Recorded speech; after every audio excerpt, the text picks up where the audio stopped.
Okay, so today we're going to be talking about equivalent fractions. Equivalent meaning they are the same. So we're going to start with something very simple. We're going to look at 1/2.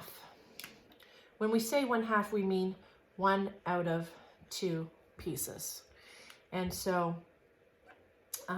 here we've got 1/2 of a whole. And when we're trying to find something equivalent, we're going to look at these other fraction circles and see if we can find something else that would equal the exact same amount. So I'm going to start, that's 1 out of 2 pieces. Let's look at the thirds. If I put one of the thirds on here, you can see that it's not going to fit exactly on. So there is not something, we can't match it up with a third at all. So let's go to the fourths. Here there's 4 pieces, so each of these pieces is considered 1 out of 4 pieces, so 1/4. If I take them and lay them on top of the half, then I have an exact match. So 1/2 is the same as 2/4, etc. Let's do one more. Let's try 6ths. So if we take, here's 1/6, 2/6, and then 3/6. You can see that it is the same as the 1/2, so it is equivalent. So these fractions are all called equivalent fractions. And when we're working with equivalent fractions, we won't always have these fraction circles, although it is kind of nice to have them at times. So there is a way to find an equivalent fraction without having the fraction circles. And so I'm going to talk to you about how to do that. When we have a fraction like 1/2, the top number is called the numerator and the bottom number is called the denominator. And when we're trying to find an equivalent fraction, we have to multiply both the numerator and denominator by the same thing to come up with a new equivalent fraction. So let's just start with something simple. We can always multiply by 2. So let's multiply them both by 2 and see what we get. 1 times 2 is 2. 2 times 2 is 4. And you can see we tested that out already with the fraction circles and we saw that that was true. All right, what if we did 1/2 and we want to find something else? Let's go times 5. Everybody knows their 5 times tables. 1 times 5 is 5. 2 times 5 is 10. And so 5/10 is also equivalent to 1/2. Okay, so this fraction circle is actually divided into 10 pieces. So each piece is 1/10.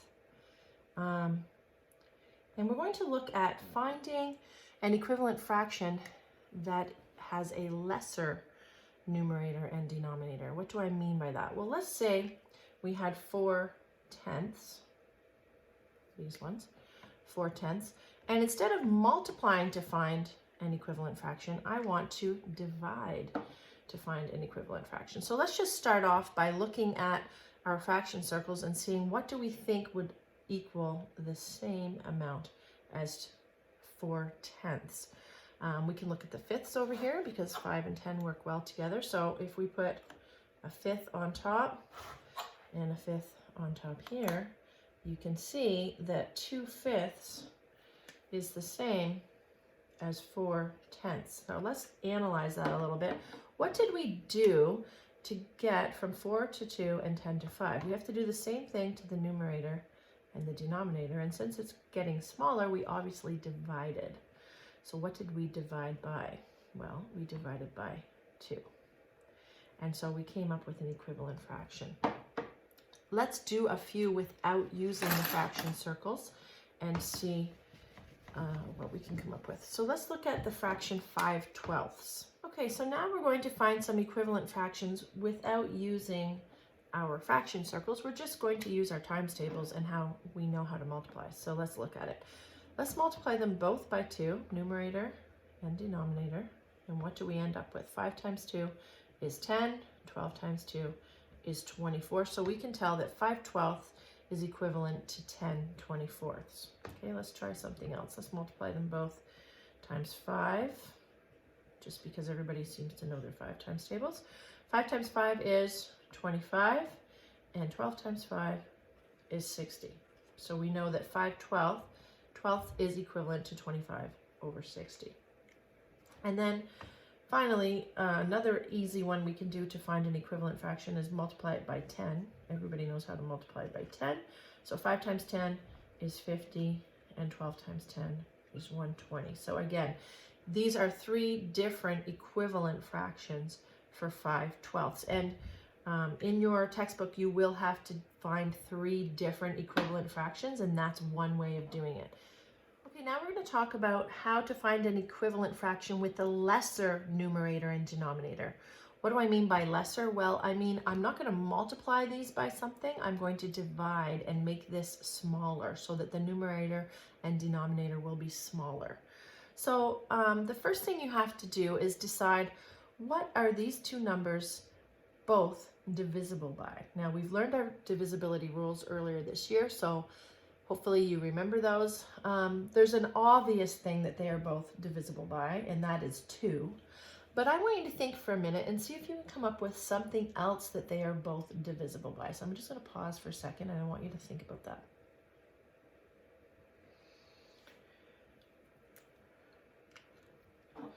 Okay, let's try. I know somebody out there said 6, so let's try dividing them both by 6. If we divide them both by 6, 24 divided by 6 is 4, and 60 divided by 6 is 10. So 4/10 is an equivalent fraction to 24/60. However, this is not as low as we can go. It's not in its simplest form. If I asked you to put it in its simplest form, I would have to do one more step, and that would be divide both of these by 2. They're both divisible by 2. So if I divide 4 by 2, I'm going to get 2, and 10 divided by 2 is 5. So 2/5 would be in its simplest form. I could have gotten to that point if I had originally divided by the biggest possible thing. Does anyone know what the biggest possible thing I could have divided them both by? Somebody out there said 12, and you are correct. 24 divided by 12 is 2, and 60 divided by 12 is 5. So that would have given us the same answer and much quicker. Those of you who don't know your divisibility rules are going to spend more time doing it, because if you start with 24 over 60, and the only thing you can think of that they are both divisible by is 2, it's fine. It's just going to take you longer. 24 divided by 2 is 12. 60 divided by 2 is 30. Then you've got to do another step because you're not in the simplest form yet. Let's say you divided them both by 2 again. Now you're going to end up with 6 over 15. These are not divisible by 2 anymore, but they're both divisible by something. What are they both divisible by? 3. 6 divided by 3 is 2, and 15 divided by 3 is 5. So you're going to end up with the same answer. It just took you a bit longer. So those of you who jump right away and you realize, okay, these are both divisible by 12, you're going to get to the simplest form much quicker than the people who only try dividing it by 2, 2, and then 3. So it doesn't matter. You can do it either way. You're going to find that you get the same answer. It's just about how long it's going to take you. Now, okay, the last type of diagram I want to talk about when we're talking about fractions and equivalent fractions is when you see something like this. Now here, you have to figure out how many pieces there are altogether. So you've got 4 by 4, so there are 16 pieces. And of course, they're not exactly even because I just drew it, but pretend that they're even. So here we've got 4, okay, other pen, 4 out of 16 pieces. But you could look at this in a different way. This is 4 out of 16 pieces, but if you looked at it like this, if you divided it like this, how much is colored in? Well, 1 piece out of 4 pieces. So 1 out of 4 is also equivalent to 4 out of 16 pieces. So you might see some questions like that in your textbook, and that's kind of where they're headed with that. If I asked you to write 3 equivalent fractions for this, you could go the other way. You could start with the 4/16. You could divide it by 2. 4 divided by 2 is 2, and 16 divided by 2 is 8. So right there, you have another one, or you could multiply them both by 2 and get, let's see, 4/16. If you want to multiply them both by 2, you're going to get 8, and 16 times 2 is 32. So you're going to get 8/32. So if the textbook's asking you for 3 equivalent fractions, I don't care whether you multiply to get an equivalent fraction or divide to get an equivalent fraction, but sometimes it's easier to just divide if the number is really big to start with. Sometimes they may ask you to put it in simplest form. So out of all of these fractions that are equivalent, which one would you say is the simplest form?